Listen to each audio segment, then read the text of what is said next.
speak to the economic development question regarding the growth of the town. I've come from a business background in the building industry, 20 years in Auckland, and economic development at council. And you can haphazardly grow things and attract things and allow things to just go organically, but that's not, in my opinion, it's not the best way. I think strategic growth is good. So my intention would, because of my connection with business in the district already, I'd be coming out to businesses and speaking to them personally, but also inviting them to groups. Because inside their heads already is the next 5, 10, 15-year plans for their businesses, so they know whether they're growing or not.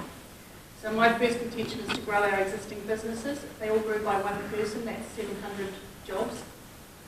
The second thing I'll be asking is what overheads they have that could be reduced by maybe one of their suppliers moving into our district. So I'll be looking for synergies and attracting businesses that make it cheaper or better for our existing companies, rather than putting competition in or attracting competition. And thirdly, I'll be going out looking for sustainable future things like solar powers and IT industry, anything that is for the sustainable future. I think our youth are going to lead that, and they'll direct us. And I've spoken to businesses that have said, we can't go and have those conversations, but if you're the mayor, you can do that for us. I said, great, use my abilities. I work at that level, corporate level, to wherever I'll go and speak to them and bring them in.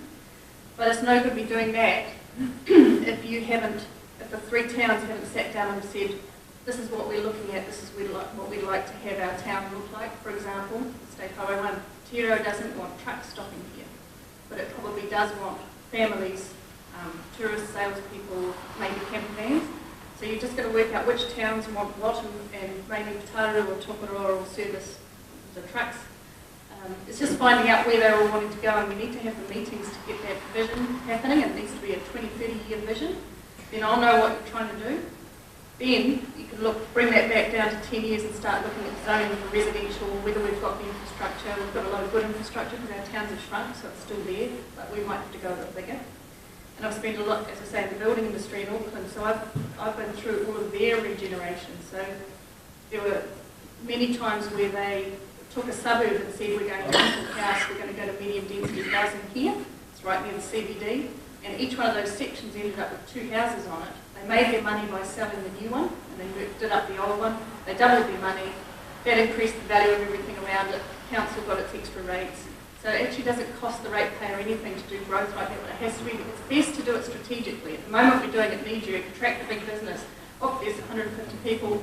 Oh, we haven't thought anything through. It's easier to do it strategically, and that means that somebody like the mayor or somebody who can coordinate from an overview position, which is a council, we ask those questions, we can do that strategically, and that's where my strength is. So that's what I'd like to do, aside from the mayoral role, because that comes to me naturally. It's where I network, it's where I operate. So. Can I just talk about the development? You asked a question about infrastructure and our infrastructure in Tirau and whether it actually is appropriate. At this stage, yes, it is appropriate. If we do need to expand it, we actually fund the depreciation at the moment. So in your rate group, we actually take funding so that we can replace our assets ongoing into the future. And so we build up, and I won't say jam jars, it's not quite like that, but we do build up funds so that when our assets either need expanding or need replacing, then we've actually got the money there. Sometimes we actually fund, we borrow to do that as well, and we do that because we pay for it now, then the impost is all on us, yet future generations are going to be using it. So we call it intergenerational equity, and so we pay it off over the years, and all the users actually end up paying for it. In Tirau, our forefathers actually planned the town really, really well, and there are areas that are already that are still zoned residential that could be expanded, and that's one of the things I talked about with momentum, with the people wanting to come down from Auckland, etc. I was actually speaking to one of the trustees of the Drive Trust recently, and I talked about the Drive Trust, whether they would start the momentum going and look at some residential sections. So, and they, as experts in their field, would go out and attract developers to actually develop the sections. Certainly if there are areas that need rezoning, it's another thing that I'm very hot on, is that we look at rezoning land for residential sections, because we are getting people come down from Auckland, and there is a good feeling out there, and we are ready for it. Thank you. I've found one thing that I can disagree with one of my friends at the front here. I want the council, I want you to be the developer. I want you to control it. And I see the opportunity that if they'll come here, wipe out every house, and then they have the power to put what they want. Sure, there's zoning, there's resource consent, but I want the council, I want you to be the developer. Let us take control of how we want our cities and how we want our areas to be. There's some really good thoughts out here, but I really believe my vision is that the council takes control. We be the developer, we be the power, that we can control what we want. Otherwise, as a business person, I know the money will drive everything else. And so I hope we can do it. Can I ask you a question following on from that? Certainly. You were saying the council should do it. The existing council administration? I think that... Hang on. Sure. Because we can't, for the last 2.5 years, we can't get council administration to admit there's a problem with the heating in this hall. So how can they develop those subdivisions? Fair enough, yeah. Good. That's why you need a new mayor, my friend. And the reason why, I'd say that lightly, but I think it's the vision. I think the council drives the vision and the strategic. We have employed staff who do the operations. And I think that's where we need to be. And where the issue you've talked about, okay, maybe just the heating here, some people, to yourself, that's something important. So I think what I'm talking about is the vision and the strategy driven by the council. The operations, we have stuff. It's the same with the, we come from the area, so we're interloper basically, but we come here every Wednesday playing your balls. We even have problems in Tirau. Kinley now are going to use the railway land for a rail sorting area, which they're going to arrange with Kiwi Rail. It starts at Main Street and goes right back to Bunnings and Winter Street. So you know it's a fairly place. Wire fences have now gone up. The barbed wire will be next, because it's going to be a customs area. Now, for security. Pride and Tirau have tried to get council, through council, a message to Kiwi Rail to move the area further south. Kiwi Rail have had the letters now for 6 months. They refuse to answer. I even complained about Kiwi Rail, the problem along Buckland Street, which runs along the railway line. It's a mishmash of broken fences, overgrown land, and runs right up to Main Street where the area is. What does the council do when I complain to the council? They send my request to Kiwi Rail. That is not on. I pay rates to the council for services. And I've been told that how many times that I've been in touch with the council. The other question being, I don't know one council candidate, Shattock will know. You just mentioned it about how the council has built up funds. What about the funds in the private trust fund that has been taken off the top of some figures? $40 million. What's that sitting there? I know part of it has been used for development in South Waikato. That's what we were told by council administration staff. We were told please, you just start with this gentleman or not? Thank you. Thank you for your passion and your questions. You've asked questions I can answer, maybe the other.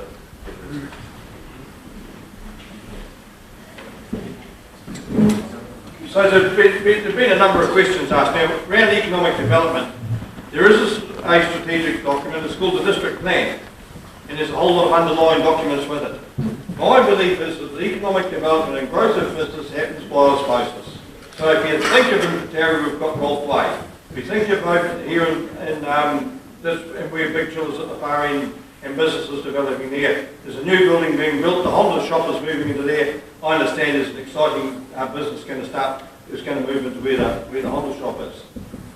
Over here on Depot Street, or where Downers are. So that was council development, and so businesses have moved in there.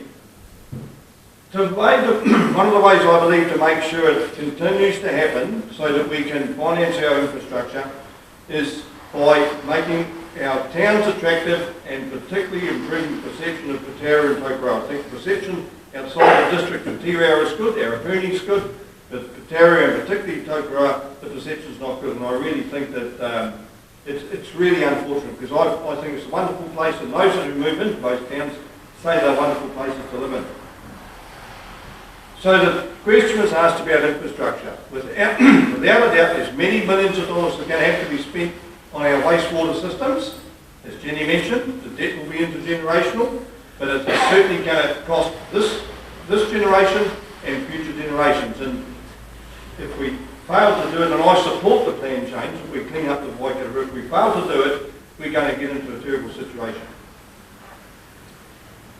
Just something to keep in mind about the environment when you think about that is about water. Water in Waikato is over-allocated, and I think about the aquifer at Tokoroa, it's one pump station at Elizabeth Drive. That aquifer is low.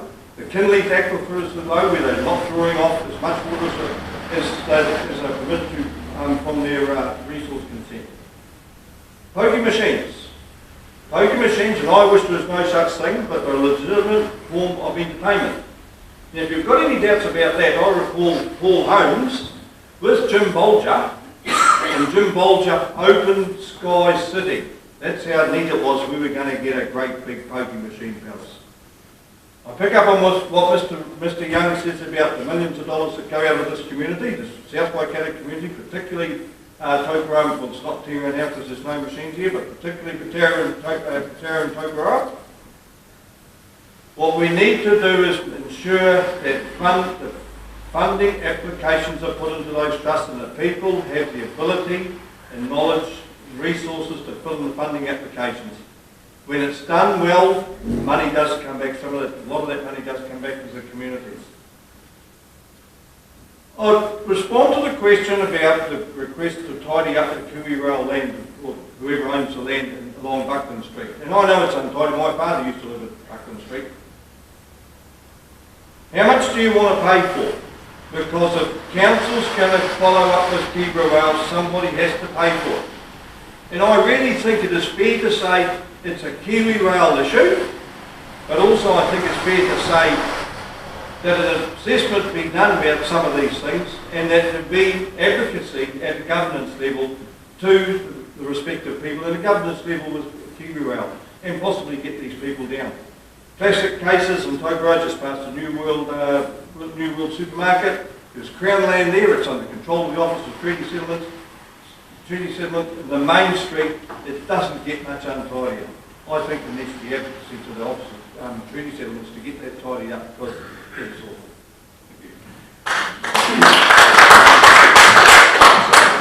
Just want to just take up Chris's point there. I think what you're asking for is for council to be your advocate instead of just forwarding your emails. And that's how it should be. There shouldn't be 22,000 people ringing into Kiwi Rail or sending an emails to council, which will be forwarded on to give the power to the message to Kiwi Rail. It should be that council receives that and fights on your behalf, and that's how I believe it should be as well. And I think that's a very good point. And I think they should use their clout with you behind them, knowing that you're all, I'm sure if all of you saw the state of what's beside the railway lines, in Tokoroa it's the same, even by the new rail siding, it's not pretty. So they should be using their positions to lever against Kiwi Rail. I don't know what the relationship's like with Kiwi Rail at the moment. I wouldn't know. But Chris's other good point is that Tirau has asked Kiwi Rail to reconsider that position of the customs clearance place, and yes, it has continued without any conversation. And Kiwi Rail should be answering that question. The reason that we're concerned about it is that when they shunt, when they intend to shunt those trains, they'll block State Highway 1 for more than 5 minutes, maybe 4 minutes. Don't know what we're down to now. But the problem with that is that State Highway 1 is expected to stay where it is for the next 30 years or so. But if you block it at Tirau on that roundabout, both of your towns are going to be bypassed because there's nothing. I went to a freight conference when I was economic development for our council, and our problem for New Zealand is that our freight takes costs a lot to get to our ports. So freight has to move fast. If you block that roundabout on State Highway 1, that 35-year plan to divert past Tirau will move so fast we won't know what's hit us. So this little point that Mr. Shattock made Chris about, it's actually quite a major for your town. So what he's asking council to do is push harder on Kiwi Rail, get some answers for this, because the new fences have already gone up and they're in the position where they originally were thinking of putting it. The second point you raised is that he wants to know where the SWIFT funding is. I had a routine question I was going over all the accounts for council for the mayoral team,